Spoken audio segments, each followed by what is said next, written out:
रायगड आणि नाशिकच्या जागेबाबत पालकमंत्रीबाबत त्याला स्थगिती देण्यात आली आहे.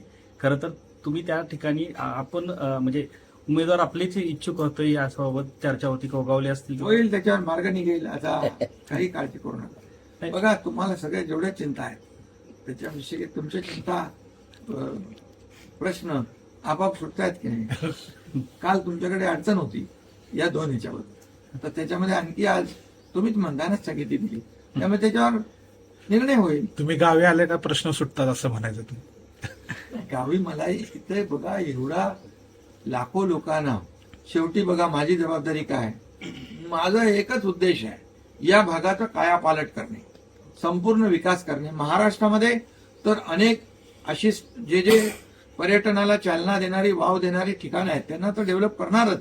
म्हणून पर्यटन मंत्री शंभूराज देसाई यांना मी स्वतः सांगितलंय की तुम्ही जे असे जिथं पोटेन्शियल आहे पर्यटनाला चालना देण्यासाठी, त्याचं सगळं तुम्ही पाहणी करा, व्हिजिट करा. काही ठिकाणी आम्ही जाऊ, काही ठिकाणी मुख्यमंत्री जातील, आम्ही जाऊ पाहून या ठिकाणी. आणि म्हणून या भागाचा विकास करणं, कायापालट करणं आणि इथल्या लोकांच्या जीवनामध्ये आमूलाग्र बदल घडवणं आणि इथला इतिहास, इथली संस्कृती जोपासणं, वाढवणं हा देखील उद्देश आहे. साहेब, शेवटचा प्रश्न, महायुतीच्या मध्ये पक्षांमध्ये कोणतीही आलबेल किंवा नाराजी असं नाही असं म्हणायचे का तुम्हाला? कारण आता जे काही नाराजी तुम्हाला काही असं, तुम्हाला का प्रश्न करतो?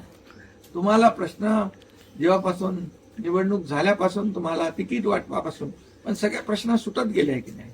मंत्रिमंडळापासून ते सुटले, आता पालकमंत्र्यापासून ते सुटते.